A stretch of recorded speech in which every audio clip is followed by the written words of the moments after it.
दोस्तों ये आप देखेंगे तो आपका सेट नंबर जो है 2 होने वाला है। इसके पहले का देखिए मैंने जो है सेट नंबर 1 अपलोड कर दिया था, ठीक है। तो चलिए वीडियो को शुरू करते हैं। पहला हमारा प्रश्न क्या है इसको हम देखेंगे। और कल देखिए मैंने जो है आपका दृष्टि साइंस जो आपका क्विक बुक आपका आता है उसका जो है मैंने टेस्ट 1 अपलोड किया था। आप उसको जो है एक बार देख लीजिए ताकि आपको एक अंदाज़ा मिल पाए कि हम क्वेश्चन किस तरीके से करवा रहे हैं। और डेली आपका जो है 9 बजे रात में आपका टेस्ट हो रहा है। बहुत लोग टेस्ट बना रहे हैं, उनका रैंक लिस्ट में अच्छा खासा जो है स्कोर भी आ रहा है, ठीक है। तो आप उसको देख लीजिए। डिस्क्रिप्शन में आपको हो सके तो लिंक दे देंगे या फिर जब वीडियो एंड होगा तो लास्ट में स्क्रीन पे लगा देंगे। देखिए पहला प्रश्न इसमें आप देखेंगे तो इसका कलर जो है रेड कर लेते ताकि आपको और अच्छा दिख पाए। तो यहाँ आप देखेंगे तो आप कथन बताना है। जैसे देखिए पहला कथन दिया गया है कि पश्चिमी तटीय मैदान जो कि जलमग्न होने के कारण जो है यह संकीर्ण पट्टी है। उसके बाद कथन 2 की बात करते हैं तो यहाँ पर पतनों एवं बंदरगाहों के विकास के लिए प्राकृतिक परिस्थितियां जो है मौजूद हैं। तो इसका आंसर हो जाएगा ऑप्शन नंबर ए होगा। ए मतलब 1 और 2 दोनों सही हैं तथा 2 1 की सही व्याख्या करता है। अगला हमारा प्रश्न है निम्नलिखित में से कौन सी विशेषता आग्नेय चट्टानों के संदर्भ में सही नहीं है, यानी हमारा गलत आंसर क्या है। देखिए कम सिलिका की मात्रा वाली आग्नेय चट्टानें जो है अम्लीय होती है, यही आपका असत्य है। बाकी आग्नेय चट्टानें स्थूल और परत रहित, कठोर, सघन तथा जीवाश्म रहित होती हैं। दूसरा की बात करते हैं तो सिलिका की मात्रा कम होने पर आग्नेय चट्टान का रंग जो है गहरा तथा अधिक होने पर हल्का होता है। यह चट्टानें प्रायः जो है रवेदार होती है। चलिए आगे बढ़ते हैं। अगला है कि उष्णकटिबंधीय चक्रवात के संबंध में दिए गए कथनों पर विचार कर असत्य कथनों की पहचान कीजिए, यानी हमारा गलत आंसर क्या है। देखिए उष्णकटिबंधीय चक्रवातों में जो कि वातावरण के कारण जो है तापमान में विभिन्नता जो है देखी जाती है, यही आपका असत्य है। बाकी उष्णकटिबंधीय चक्रवात की उत्पत्ति गर्म सागरों के ऊपर होती है। विषुवत वृत्त पर जो कि कोरियोलिस बल शून्य होने के कारण जो है इसकी उत्पत्ति नहीं हो पाती है। यह चक्रवात उपोष्ण कटिबंध में प्रविष्ट होते ही समाप्त होने लगता है, ठीक है। तो इसका आंसर जो है सी गलत है, बाकी सब सही दिया गया है। अब यहाँ पे देखिए नदी दिया गया है और एक तरफ हमारा जो है बांध दिया गया है, मिलान करके बताना है। देखिए नील नदी की बात कर लेते हैं तो हो जाएगा असवान बांध होगा। जाम्बेजी नदी की बात करते हैं तो हो जाएगा करीबा बांध। और उसके बाद नाइजर नदी की बात करते हैं तो केजी बांध। नीली नील नदी की बात कर लेते हैं तो ये हो जाएगा सेन्नार बांध होगा, ठीक है। तो इसका आंसर हो जाएगा जैसे आप देखेंगे 2 3 1 4 2 3 1 4। ऑप्शन नंबर जो है 4th का सी सही हो जाएगा। 2 3 1 4 जो है सही आंसर होगा। आगे बढ़ते हैं कि पारिस्थितिकीय तंत्र के संबंध में निम्नलिखित में से कौन सा कथन सत्य, यानी हमारा सही आंसर क्या है। देखिए उत्पादक प्राथमिक उपभोक्ता से अधिक है, यही आप देखेंगे तो सही हमारा आंसर हो जाएगा। निम्नलिखित में से कौन सी फसल उत्तर भारत में खरीफ की फसल है एवं दक्षिण व मध्य भारत के अर्धशुष्क क्षेत्रों की प्रमुख खाद्य फसल है। इसका प्रयोग मुख्यतः चारा फसल के रूप में किया जाता है, ठीक है। इसका आंसर देखेंगे 6 का तो ऑप्शन नंबर बी होगा। ज्वार जो है इसका सही आंसर हो जाएगा। ऑप्शन नंबर देखेंगे तो बी उत्तर हो जाएगा, ज्वार राइट आंसर होगा। नेक्स्ट हमारा है कि बिहार में धारवाड़ क्रम की चट्टानें निम्न में से किस जिला समूह के अंतर्गत पाई जाती हैं।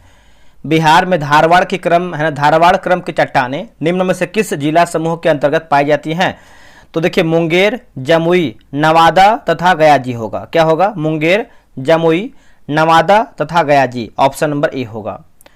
पृथ्वी के घूर्णन के फलस्वरूप उत्पन्न होने वाले आभासी बल के कारण पवनें उत्तरी गोलार्ध में दाहिनी ओर तथा दक्षिणी गोलार्ध में बाईं ओर विक्षेपित हो जाती हैं।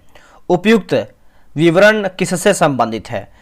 तो ये देखेंगे तो हो जाएगा कोरियोलिस बल हो जाएगा। इसका आंसर हो जाएगा ऑप्शन नंबर बी हो, कोरियोलिस बल इसका सही आंसर होगा। जलोढ़ मृदा के संबंध में कौन सा कथन सही है, ठीक है। तो देखिए सही आंसर पूछ रहा है तो ऑप्शन नंबर बी होगा।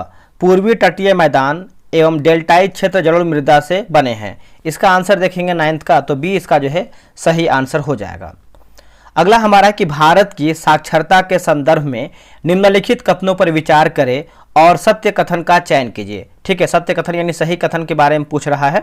देखिए भारत में महिलाओं की जो साक्षरता दर है आपका 65.46 मतलब बोल सकते हैं 65.46% है, ठीक है।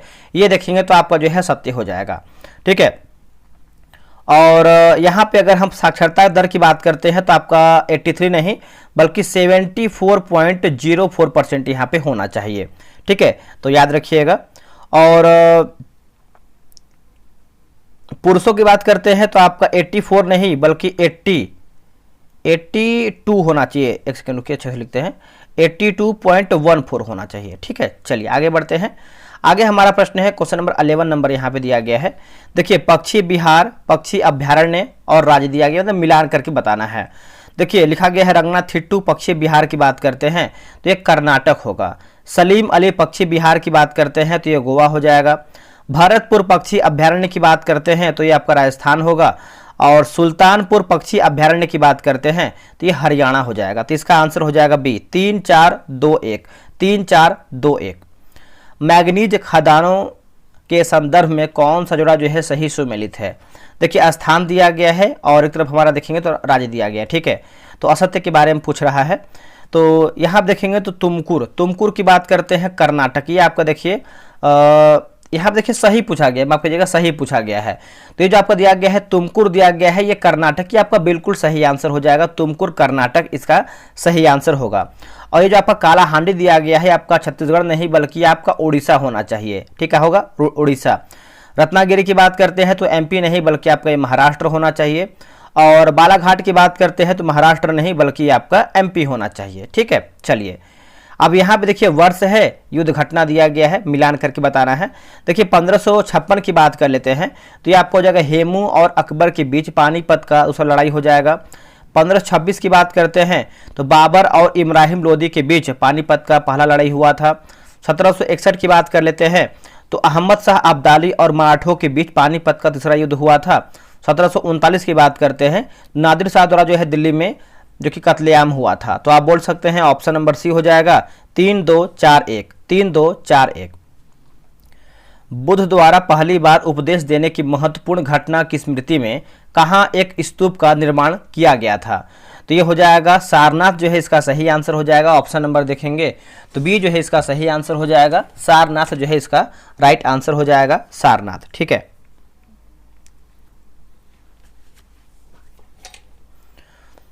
आगे हमारा प्रश्न है कि उपनिषदों में संकलित वार्तालापों के संदर्भ में निम्न कथनों में से कौन सा कथन सही नहीं है? बताइए इनमें से हमारा जो कौन सा कथन जो आपका असत्य दिया गया है। जैसे अगर हम 15 की बात कर लेते हैं, देखिए चर्चाओं में भाग लेने वाले अधिकांश पुरुष ब्राह्मण तथा राजा होते थे।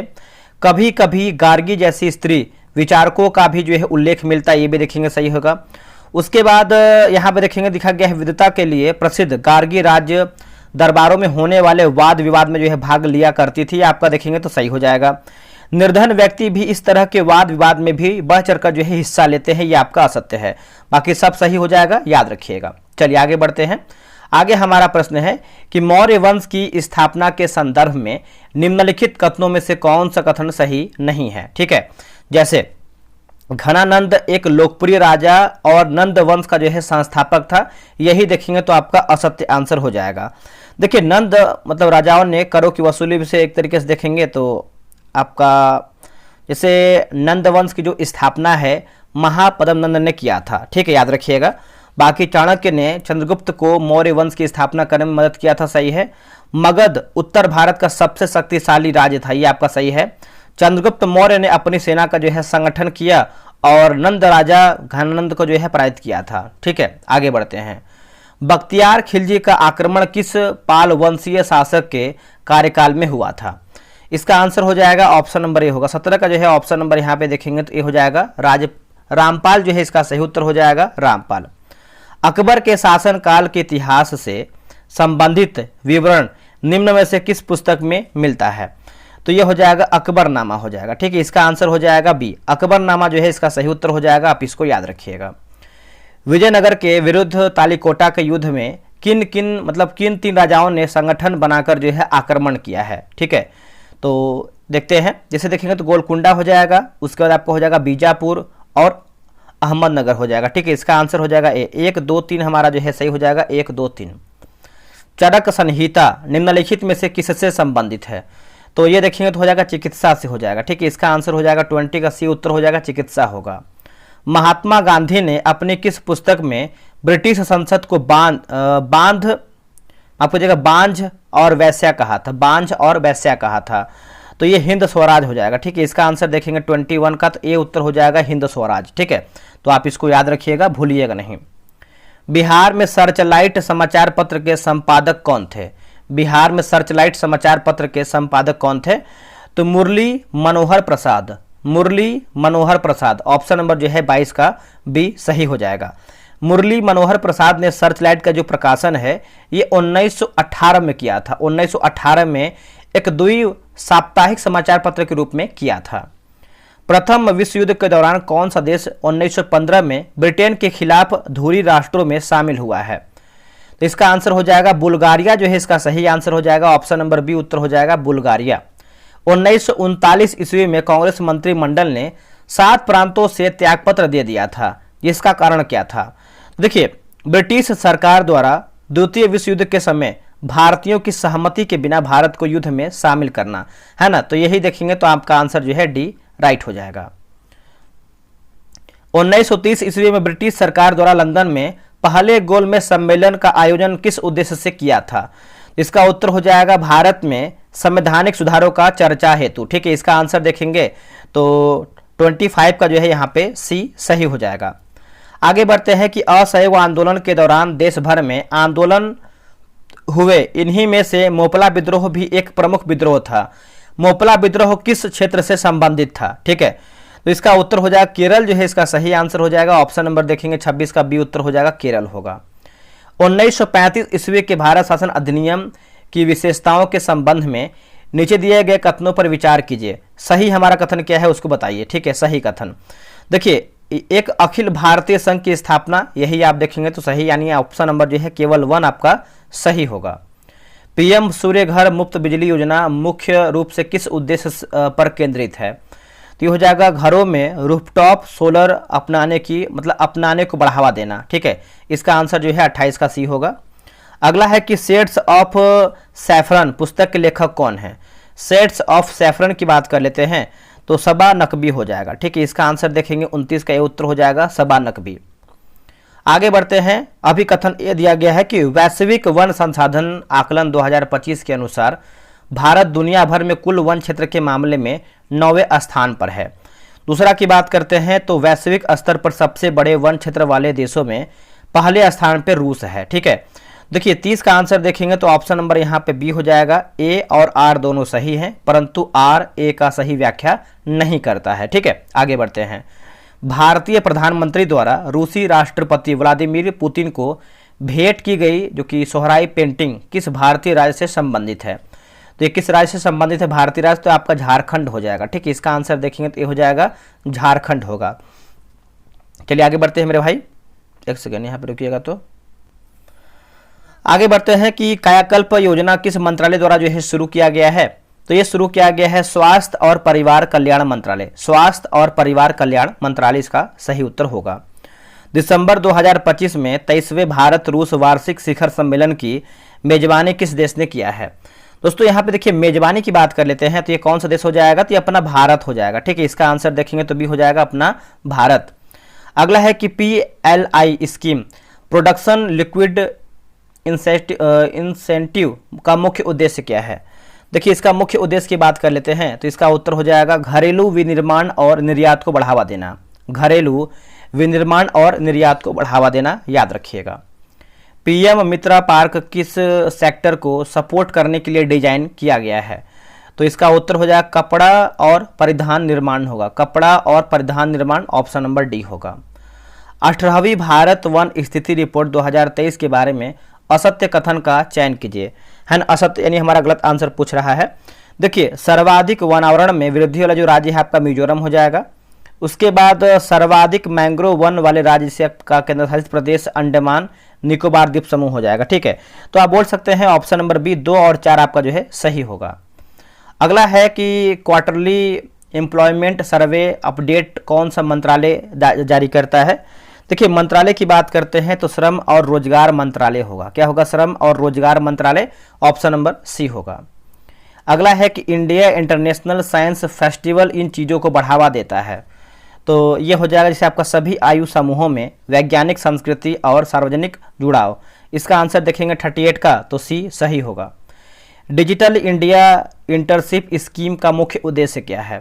देखिए इसका मुख्य उद्देश्य देखेंगे तो छात्रों, एक सेकेंड, यहाँ पे जो है 39 का ऑप्शन नंबर बी होगा, छात्रों को ई गवर्नेंस प्रोडक्ट्स का जो है प्रैक्टिकल अनुभव देना। ठीक है, इसका आंसर जो है यहाँ पे बी होगा। मार्च 2025 में सी डॉट ने किस आईआईटी के साथ जो है साझेदारी किया है? तो ये किया है आईआईटी दिल्ली के साथ किया है। इसका उत्तर हो जाएगा ए, आईआईटी दिल्ली होगा। बिहार के नए राज्यपाल जो है किन्हें नियुक्त किया गया है? देखिए बिहार के नए राज्यपाल की बात करते हैं तो Syed Ata Hasnain, option number C. Bharat की उड़ान योजना किससे संबंधित है? भारत की उड़ान योजना की बात करते हैं तो क्षेत्रीय हवाई कनेक्टिविटी होगा। क्या होगा? क्षेत्रीय हवाई कनेक्टिविटी, ऑप्शन नंबर बी।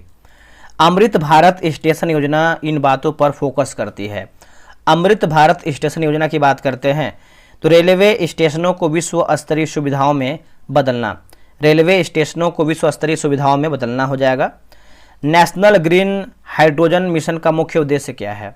तो ये हो जाएगा भारत को ग्रीन हाइड्रोजन उत्पादन और निर्यात के लिए एक ग्लोबल हब बनाना। इसका आंसर जो है 44 का सी सही होगा।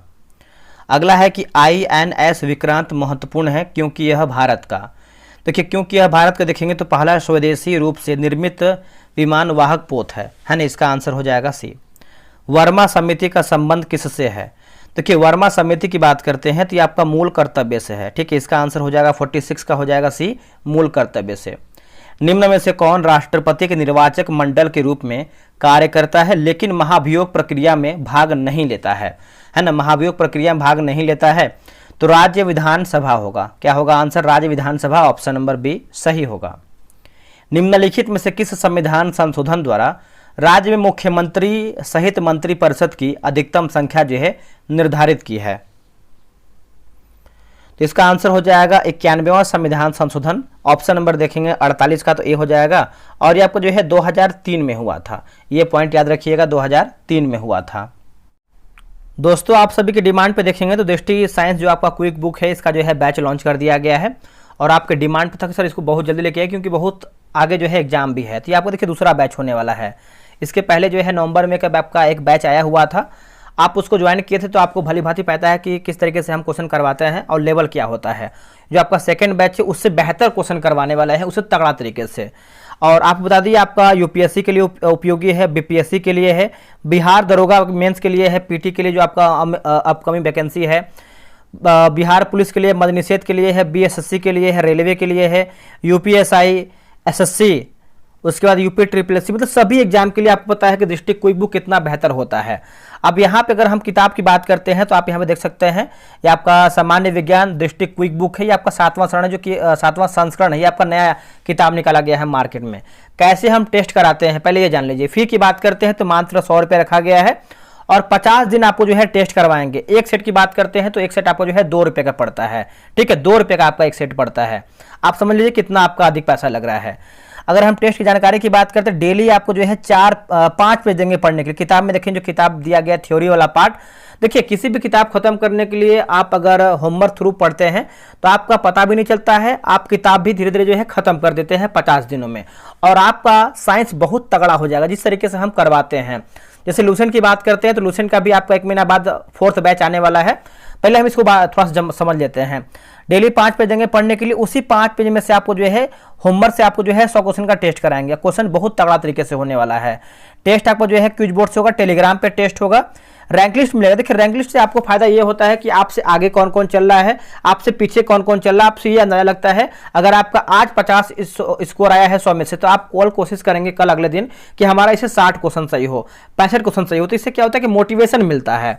डेली आपको 100 क्वेश्चन का पीडीएफ मिलेगा। एक आपको दूसरा पीडीएफ होता है आंसर हाईलाइट पीडीएफ। हाईलाइट से आपको फायदा ये होता है कि आपके पास समय कम है, आप कहीं बैठे हैं या फिर कहीं दूर दराज हैं, तो आप पीडीएफ खोलकर जो है क्वेश्चन पढ़ करके बगल में आंसर रहता है तो आप रिवीजन कर सकते हैं। और टेस्ट की बात करते हैं, टेस्ट जो आपका बैच है ये आपका 8 मई से जो है आपका बैच शुरू हो जाएगा। आज हमारा जो है 1 मई है, ठीक है, तो आज से आपका जो है एडमिशन शुरू हो गया है 1 मई से। आप फटाफट ज्वाइन कीजिए। और टेस्ट की टाइमिंग की बात करते हैं 9 PM, जो कि आपका इसके पहले जो आपका फर्स्ट बैच था वो भी आपका 9 PM में ही था। 50 दिन में जो है आपका बैच समाप्त करेंगे हम, और जो बैच हम शुरू करते हैं वो खत्म भी करते हैं, यानी कि बीच में हम रोक देते हैं, ऐसा नहीं है। जो लोग हमसे पहले ज्वाइन हो वो पता है। अब देखिए कैसे आप ज्वाइन कर सकते हैं, तो यहाँ देखिए QR दिया गया है। इस QR को आप स्क्रीनशॉट लीजिए आप इसको स्कैन कीजिए। स्कैन करने के बाद आपको कितना पेमेंट करना है, मात्र आपको जो है 100 रुपये पेमेंट करना है। और पेमेंट करने के बाद घबराइएगा नहीं, बहुत लोग क्या करते हैं पेमेंट करने के बाद तुरंत कॉल करते हैं, मेरे भाई समय दीजिए, बहुत लोग पेमेंट करेंगे, सबको डील करने में टाइम लगेगा। यहाँ पे लिखा गया है क्यूआर पे ही पेमेंट कीजिए। पेमेंट करने के बाद 638709 मतलब 8070 पे जो है व्हाट्सअप कर दीजिए पेमेंट का स्लिप। आपको 12 से, एक सेकंड रुकिएगा, यहाँ पे देखिए आपको जो है 12 से 24 घंटे के अंदर जो है ग्रुप में ऐड कर लिया जाएगा, ठीक है। और इतना जान लीजिए कि आप इतना कर लेते हैं ना, तो आपके पास पूरा 50 पीडीएफ रहेगा, पूरा 5000 क्वेश्चन का कलेक्शन रहेगा, साथ में आपका हाईलाइट पीडीएफ भी रहेगा। तो आप किसी भी एग्जाम की तैयारी करते हैं, आप एक बार इस किताब खत्म कर लीजिए। ये आपका बहुत तगड़ा किताब है, इससे बाहर देखिए कोई भी आपका क्वेश्चन नहीं जाएगा, ये मेरी गारंटी है, ठीक है। तो ज्वाइन कीजिए फटाफट, आप अपना जो है साइंस बेहतर कीजिए। दोस्तों यहाँ पे देखेंगे तो स्पीडी करंट अफेयर का जो है आपका होमवर्क से स्टार्ट कर दिया गया है। और ये आपका जो है देखेंगे तो मई एडिशन का ये आपका जो बुक निकाला गया उसी का आपका होमवर्क सीरीज है। 7 मई से आपको जो है बैच स्टार्ट हो जाएगा, ग्रुप में जो है होमवर्क अपलोड कर दिया गया है। आप यहाँ पे देखेंगे तो जैसे ये जो आपका 7 मई से बैच स्टार्ट होने वाले कैसे क्या, जैसे बहुत पहले से हम इसको चला भी रहे हैं, बहुत लोग यहाँ पे जो लोग ज्वाइन उनको भली भांति पता भी है। अब यहाँ पे देखिए इसका जो फी है, पहले फी जान लीजिए। इसका फी मात्र 48 रुपये रखा गया है और पूरा किताब जो है हम पूरा 30 दिन में खत्म कर देंगे। टेस्ट कैसे हम कराते हैं, कैसे आप इसको दे पाते हैं, देखिए रोजाना आपको जो है 4 पेज देंगे पढ़ने के लिए, जो किताब आपका दिया हुआ ना इसको 4 पेज देंगे पढ़ने के लिए। 2 पेज आपका स्टार्टिंग से रहेगा, 2 पेज आपका वन लाइनर फॉर्म में रहेगा। और उसी 4 पेज में से आपको जो है 100 क्वेश्चन का टेस्ट करवाएंगे। टेस्ट आपको जो है टेलीग्राम क्विज बोर्ड से होगा, रैंक लिस्ट मिलेगा टेस्ट का, ताकि आपको मालूम चल पाए कि हाँ क्वेश्चन आप कितना सही किए हैं, आपका रैंक लिस्ट कितना आ रहा है, आपसे आगे कौन कौन से, आपसे पीछे कौन कौन से, आपको ये जानकारी मिलता है और आप उससे और बेहतर पढ़ पाते हैं। 100 क्वेश्चन का पीडीएफ मिलेगा जो आप टेस्ट देंगे क्यूज बोर्ड पे, उसका हम पीडीएफ देंगे। एक आपका जो दूसरा पीडीएफ होता है वो आपका आंसर हाईलाइट पीडीएफ होता है। उससे फायदा आपको ये होता है कि आप जब चाहें तब जितना बार रिवीजन कर सकते हैं, ठीक है। आप कैसे आप इसको ज्वाइन कर सकते हैं, देखिए बगल में आपको यहाँ पे क्यूआर दिया है, ठीक है, क्यूआर दिया है। यहाँ पे लिखा गया है कि पेमेंट क्यूआर पे ही करना है। पेमेंट का जो स्लिप है आपको इस नंबर पे व्हाट्सएप कर देना है 6387098070। अगर आपको कोई दिक्कत होता है तो आप इस नंबर पे कॉल कीजिए या फिर आप इस पे व्हाट्सअप भी करके जानकारी ले सकते हैं।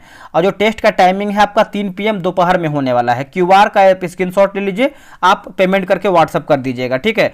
तो आप बस हमसे कितना 2 से 3 महीना आप ज्वाइन कर लीजिए, आपको करंट अफेयर में कहीं दिक्कत नहीं होगा, ये मेरी गारंटी है। और पीडीएफ बहुत बेहतर देते हैं, क्वालिटी बेस्ड देते हैं। जैसा आपका एग्जाम में प्रश्न आता है करंट अफेयर का, वैसे ही क्वेश्चन हम बनाते हैं। तो डिस्क्रिप्शन में आपको टेलीग्राम का लिंक मिलेगा, आप उसको ज्वाइन कर लीजिए ताकि आपको सारा जानकारी मिल सके। शुरू करते हैं क्वेश्चन, आगे बढ़ते हैं। अगला प्रश्न हमारा क्या है देखेंगे।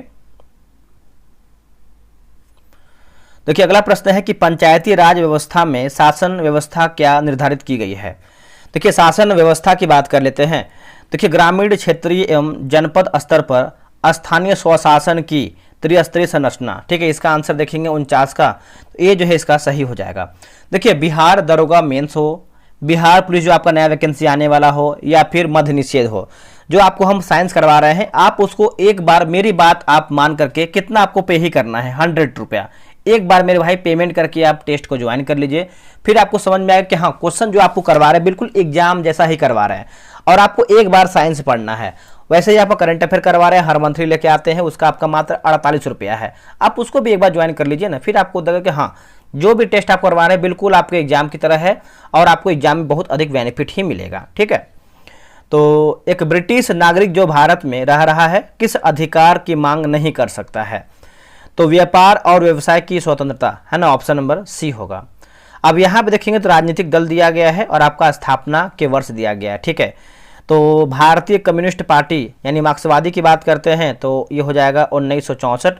भारतीय कम्युनिस्ट पार्टी की बात करते हैं तो 1925 होगा। बहुजन समाज पार्टी की बात करते हैं तो 1984। आम आदमी पार्टी की बात करते हैं 2012, इसका सही होगा। भारत में किसी दल को राष्ट्रीय दल बनने हेतु पूर्व चुनाव में कम से कम कितना प्रतिशत वोट प्राप्त होना चाहिए, तो जिससे देखेंगे तो उपयुक्त में से कोई भी नहीं है ना, इसका आंसर हो जाएगा डी, उपयुक्त में से कोई भी नहीं। आगे बढ़ते हैं कि धन विधेयक के संबंध में निम्नलिखित कथनों में से कौन सा एक कथन सही नहीं है, यानी हमारा गलत आंसर क्या है 53 नंबर का। देखिए लोकसभा द्वारा पारित किए जाने के बाद राज्यसभा को 14 दिनों के भीतर विधेयकों को जो है पारित करना होता है, ये असत्य है। बाकी धन विधेयक के मामले में राज्यसभा शक्तिहीन है।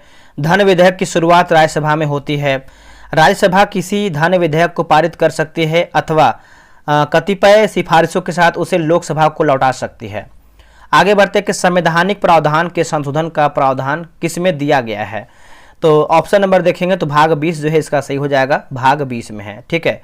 और अनुच्छेद 368। अगला हमारा है 55 नंबर, अभिकथन ए है कि भारतीय प्रस्तावना में भारत के स्वरूप को गणराज्य के रूप में जो है स्थापित किया गया। कारण आर की बात करते हैं, गणराज्य जनता द्वारा चुने गए प्रधानमंत्री को राजाध्यक्ष के रूप में स्वीकार करना, न कि आनुवंशिकता पर आधारित राज प्रमुख को, ठीक है। तो 55 का ऑप्शन नंबर देखेंगे तो यहाँ पे जो है, यहाँ पे दोस्तों 55 का सी हो जाएगा, ए सही है किंतु आर गलत हो जाएगा। पंचायती राज के जनप्रतिनिधि प्रमुख अपना त्यागपत्र जो है किसे देता है?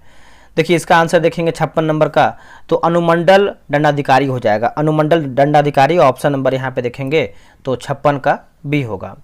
भारत में स्त्री शिक्षा को प्रोत्साहित करने के संदर्भ में निम्नलिखित कथनों पर विचार कीजिए, ठीक है। देखिए इसमें देखेंगे तो इससे स्त्रियों की आर्थिक स्वतंत्रता बढ़ती है, इससे उनका सामाजिक औचित्य सुदृढ़ होता है, स्त्रियों एवं बच्चों के स्वास्थ्य पर सकारात्मक प्रभाव पड़ता है। तो ऑप्शन नंबर डी 1, 2, 3 हमारा सही होगा। आगे बढ़ते हैं कि किसी देश की राष्ट्रीय आय निम्नलिखित में से किसके समान होती है? देखिए साधन लागत पर निबल राष्ट्रीय उत्पाद होगा, साधन लागत पर निबल राष्ट्रीय उत्पाद, ऑप्शन नंबर बी। निम्न में से कौन सा एक 1960 के दशक के अंत में हरित क्रांति की प्रकृति का सबसे उचित वर्णन करता है? देखिए इसका आंसर देखेंगे 59 नंबर का, तो उच्च उपज वाले बीज, सिंचाई और उर्वरक हो जाएगा, ठीक है। इसका आंसर जो है 59 का डी होगा। बिहार के प्रमुख ताप विद्युत केंद्रों में से एक कांटी ताप विद्युत उत्पादन निगम लिमिटेड की अवस्थिति जो है किस जिला में है? तो मुजफ्फरपुर हो जाएगा, इसका आंसर हो जाएगा 60 का, हो जाएगा मुजफ्फरपुर। भारत में नोटों की निर्गमन व्यवस्था आधारित है, तो न्यूनतम आरक्षित प्रणाली होगा, न्यूनतम आरक्षित प्रणाली, ठीक है। इसका आंसर हो जाएगा ए। आगे बढ़ते हैं, अगला हमारा प्रश्न है कि क्षेत्रीय ग्रामीण बैंकों की स्थापना ग्रामीण ऋण पर डैश समिति की सिफारिशों पर जो है की गई है। तो इसका आंसर क्या हो जाएगा? तो नरसिम्हन समिति हो जाएगा, इसका आंसर देखेंगे तो बी उत्तर हो जाएगा, नरसिम्हन समिति। रासायनिक परिवर्तन में निम्न में से कौन सी घटनाएं नहीं हो सकती है? ठीक है, देखिए इसका आंसर देखेंगे तो मोम का पिघलना हो जाएगा, इसका आंसर हो जाएगा डी, मोम का पिघलना। आगे हमारा देखिए सूची 1 और सूची 2 मिलान करके बताना है। देखिए नायलॉन की बात करते हैं तो आपका फाइबर होगा, पीवीसी की बात करते हैं तो थर्मोप्लास्टिक, उसके बाद बैकेलाइट की बात करते हैं तो थर्मोसेटिंग प्लास्टिक हो जाएगा। तो आप बोल सकते हैं ऑप्शन नंबर यहाँ पे बी सही होगा। किसी ध्वनि की तीव्रता को कम करने के लिए हमें, देखिए तो इसका आंसर देखेंगे तो हो जाएगा ध्वनि के कंपन के आयाम को कम करना चाहिए, ऑप्शन नंबर सी। पुष्प के केंद्रीय भाग को डैश कहते हैं, तो इसको देखेंगे तो हम स्त्री केसर बोलते हैं, है ना। इसका उत्तर हो जाएगा बी स्त्री केसर। निम्नलिखित में से किस पादप जगत के पौधों को शैवाल के रूप में जाना जाता है? तो ये हो जाएगा आपका थैलोफाइटा हो जाएगा, ठीक है। इसका आंसर हो जाएगा डी, थैलोफाइटा होगा। अब यहाँ पर देखिए सूची 1 और सूची 2, ठीक है। तो सूची 1 और सूची 2 जिससे अगर हम देखें तो जिससे आपका त्वचा कैंसर हो जाएगा, तो पराबैंगनी प्रकाश, ध्वनि प्रदूषण की बात करते हैं तो डेसिबल, वैश्विक तापन की बात करते हैं तो कार्बन डाइऑक्साइड, ओजोन छिद्र की बात करते हैं तो क्लोरोफ्लोरोकार्बन हो जाएगा, ठीक है। तो इसका आंसर देखेंगे 68 का, तो ऑप्शन नंबर बी 2, 3, 4, 1, 2, 3, 4, 1 सही होगा। आगे हमारा प्रश्न है निम्नलिखित में से कौन सा तत्व जो है परमाणु ईंधन की श्रेणी में नहीं आता है? तो कैडमियम देखेंगे तो नहीं आता है, बाकी थोरियम आता है, प्लूटोनियम आता है और आपका यूरेनियम भी आता है। मांसपेशियों में थकान और दर्द निम्नलिखित में से किसके संचयन के कारण होती है?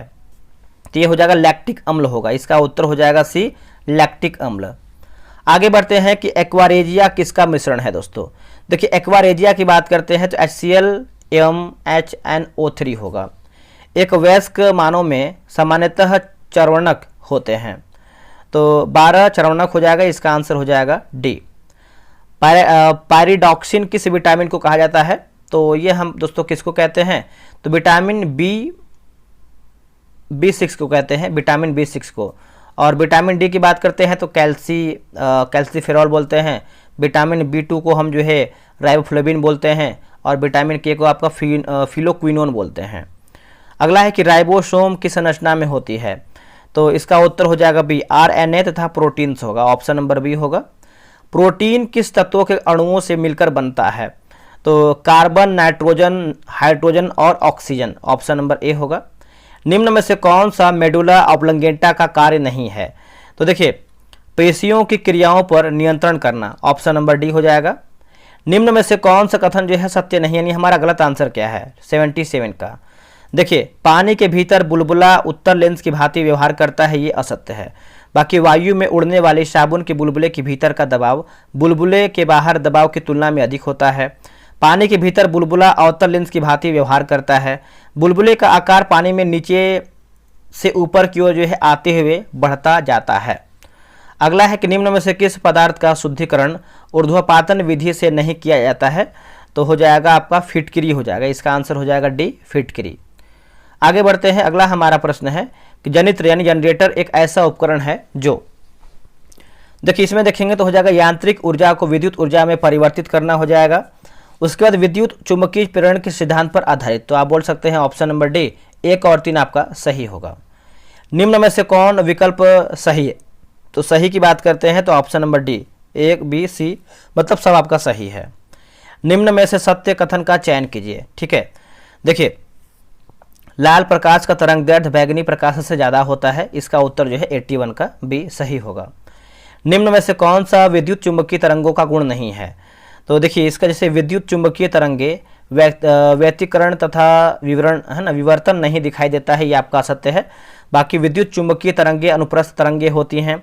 विद्युत तथा चुंबकीय क्षेत्र एक दूसरे के लंबवत होते हैं। विद्युत चुंबकीय तरंगों को आगे बढ़ने के लिए किसी माध्यम की आवश्यकता नहीं होती है। डबल ट्रैप स्ट्रिंग शब्द किस खेल से संबंधित है?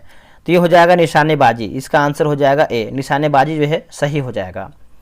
अब यहाँ पे देखिए, अभी कथन यह है कि खाद्य पदार्थों के भंडारण में उपयोग किए जाने वाले टीन के डिब्बों में लोहे के ऊपर टीन का विद्युत लेपन किया जाता है। कारण आर की बात करते हैं तो टीन लोहे से कम क्रियाशील होता है, ठीक है। तो इसका आंसर हो जाएगा ए और आर दोनों सही हैं और आर ए का सही स्पष्टीकरण हो जाएगा। अगला हमारा है सूची 1 और सूची 2, ठीक है। जैसे अक्षय ऊर्जा सद्भावना दिवस की बात करते हैं तो ये आपका 20 अगस्त होगा। अंबेडकर जयंती अग्निशमक सेवा दिवस की बात करते हैं तो ये हो जाएगा 14 अप्रैल। बाल श्रम निषेध दिवस की बात करते हैं तो 12 जून होगा। विश्व सामाजिक न्याय दिवस की बात करते हैं तो यह आपका हो जाएगा 20 फरवरी। ऑप्शन नंबर देखेंगे तो आपका 85 का जो है सी, 2-3 मतलब 2143 हो जाएगा। आगे है कि लिखा गया है महाराष्ट्र, बसंतारा, नटराज इत्यादि लोक नृत्य किस राज्य या फिर केंद्र शासित प्रदेश से संबंधित है, ठीक है। तो ये हो जाएगा मणिपुर हो जाएगा, ऑप्शन नंबर ए मणिपुर। देश का सर्वोच्च वीरता पुरस्कार परमवीर चक्र है, यह पुरस्कार कब से प्रदान किया जा रहा है? तो ये हो जाएगा 1947 जो है, इसका सही हो जाएगा 1947 हो जाएगा। अगला है कि मजलिस निम्न में से किस देश के संसद का नाम है?